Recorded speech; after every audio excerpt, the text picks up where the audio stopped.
What's up, guys? This is Rio, and today we're in the Audi Q7, and we're gonna find out if it's a good family SUV.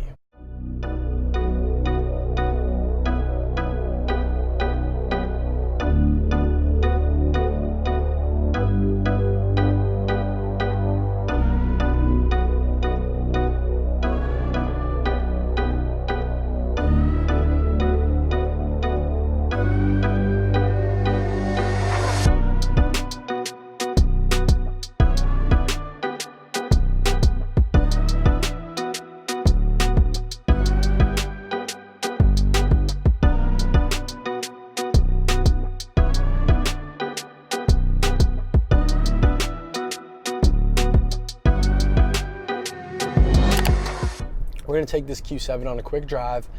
I'll discuss some of my favorite things about it, some of my least favorite things about it, and we'll see if it really is a great family SUV for your needs.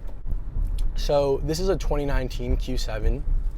It is a Premium Plus trim, which is the middle trim for Audi's, Premium, Premium Plus, Prestige, and it's the V6 motor. One thing to note is for the 2020 model year, which is now the facelift, of course, that is a turbocharged V6, and this is a supercharged V6. So if you get a first generation pre-facelifted car, which is a 2017 through 2019 car, and you get the 6-cylinder, you're getting a V6 supercharged motor, good for about 333 horsepower and 325 pound-feet of torque. Go ahead and get the new facelifted car, you're getting about 335 horsepower, 340 pound-feet of torque. I might be wrong, so there's a change there. But nonetheless, we're in the 2019. And what's amazing about this car, one thing that regardless of if this car is a great family SUV, it's definitely a great value proposition. You're looking at somewhere in the high 20s to low 30s with a pretty high mileage on the car, and you're looking at around $35,000 if you want a fairly reasonably low mileage 6-cylinder Q7 from about 2017, 2018, which looks just like this car. It's a pretty great value proposition considering these cars, and this car in particular, was just north of $66,000. So in a couple years, they've come down quite a bit, and the fact that you can get into one of these at that price really makes them appealing because, you know, at $66,000, you have a lot of choices. And you could figure, I want a new car, but I'm gonna go buy a VW Atlas for half the price, just about.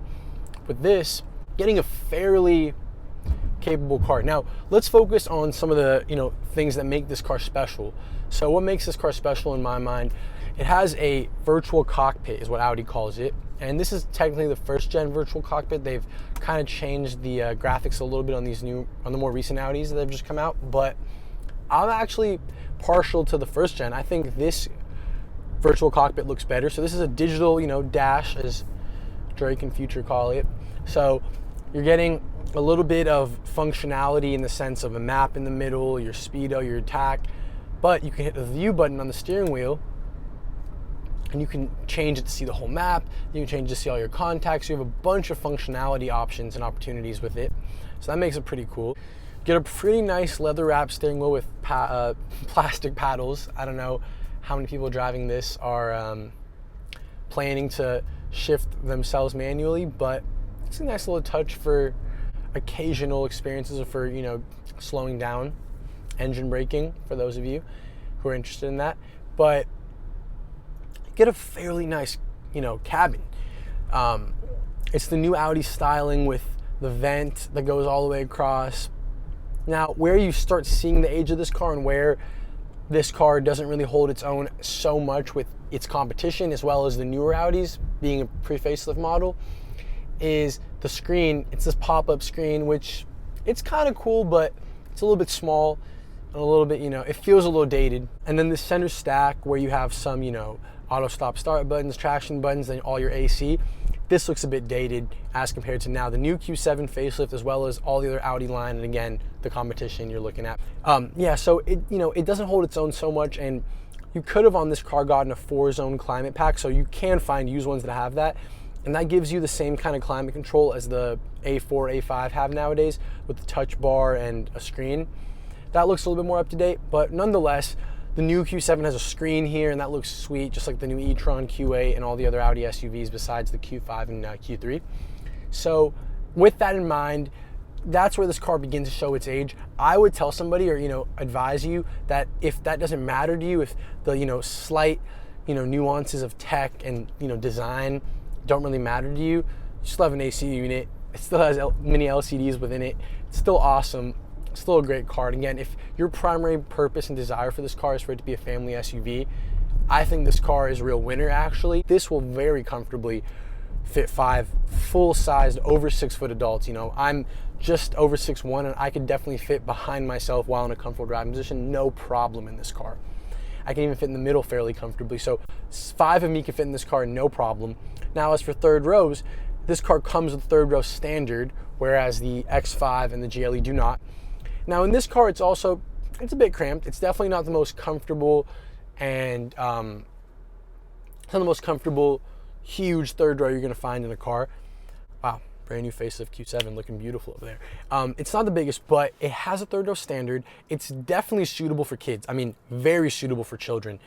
And for adults, you have 2 options. One is you can pull the second row benches each individually up a bit, and you can fold the seat up a little bit too. So you can make little adjustments. For short trips, it's definitely manageable. I would suggest that anyone over about 5'7" or 5'8" should just stick to the first or second rows. But again, it gives you some practicality. Even with the third row up, it has a bit more trunk space than the GLE and the X5 do with their respective third row options equipped and then up.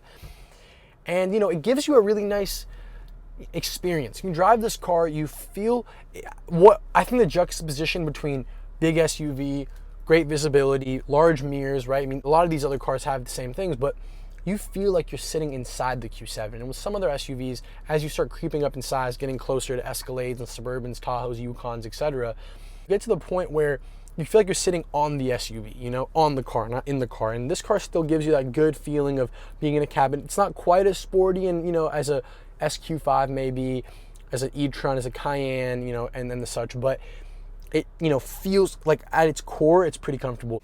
So yes, this definitely makes the Audi Q7 a great family SUV. Now, it's not the best if you have 5 kids or if you need to haul around 4 or 5 people all the time besides yourself. But if you're mostly going to be driving around with about 3 or 4 other people only, you're going to be doing just fine. And if you occasionally need to have 5 or 6 other people, you'll be fine. All right, so one thing that I'm particularly interested in, and I'm trying to shamelessly become famous for, is the tall boy test. And that's not because I'm a tall boy, it's because I'm trying to fit tall cans of beer and see how many you can fit in a car. I have a bad inkling that this car is not going to do too well because its 4 primary cup holders, 2 in the front and 2 in the rear, and the center armrest are awfully small. I mean, so small that my iPhone doesn't fit width-wise within the cup holder. I don't think it's gonna, do super well. We're gonna find out right now though with the tall boy test.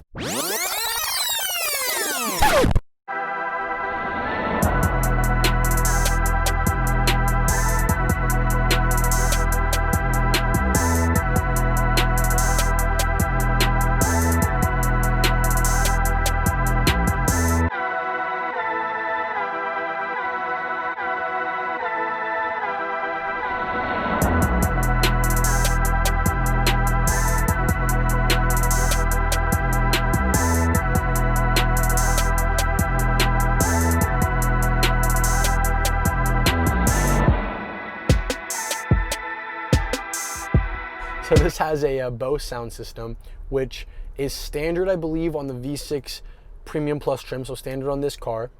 But on the Prestige trim level, the higher trim level, is an optional Bang & Olufsen sound system, which new costs about $5,000 or so. But for a really, really serious audiophile, that's probably all that will do. However, if you're a bit more like me and you're all about moderation, I think that you'll be more than happy with just the basic audio system, the Bose audio system. I think the base audio system kind of sucks. Along with the 2020 facelift of the Q7, Audi has introduced an SQ7 to the US. This is the first time the SQ7's come to the States. Before, there was a SQ7, I believe, of this generation that was a TDI, but only available in Europe or other markets, not the US. And that's a big step forward for Audi, but it's important to consider one thing. Audi's S-level vehicles compete with BMW's M Light, such as the M340i, the X3 and X5, M40i, M50i, etc., and Mercedes' AMG Light cars, AMG 43s and 53s and 35s and whatnot. They have a whole slew of them. So, and I actually think Audi is cool for being a little more concise in the sense of, an A or Q and then an S and an RS. This thing still gets blown out of the water when it compares to the X5M or M competition, the GLE 63 or 63S. There is no Audi larger SUV competition. The closest thing now is there's the Audi RS Q8. That thing looks like a beast, but really it's basically a Lamborghini Urus for half the price. But its whole MO. It's not about being this performance car. It's a comfortable, capable, fairly luxurious, larger SUV, and that's about as concise as I can get with it. But it's not meant to replace monster SUVs like Suburbans, and it's not meant to compete with performance, sporty SUVs in my mind, like a Porsche Macan. And I think that's regardless of trim level of Q7, whether it's the 4, the 6, the new 8-cylinder now finally, and the SQ7. I would stick with a Premium Plus 6 like this car. I would take a couple different options in this car. I would probably opt for the black optic package, and that means 1 inch bigger in diameter and slightly wider wheels with slightly thicker rubber, a little wider. Goes from a 255 all around to a 285. You get a little bit of a sportier look. Black's all the chrome trim out in this car. It already has black headliner. It has a big, panoramic sunroof. So you get a pretty cool vibe. And I think that's kind of where I kind of end it, And I would look for that for about 33, 34 grand with maybe just around 30 to 40,000 miles. If you can find less than 30,000, even better.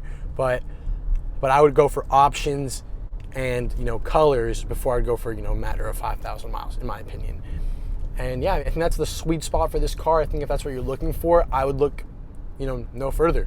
Beautiful McLaren. Where this car really excels is in its ability to kind of do a little bit of everything.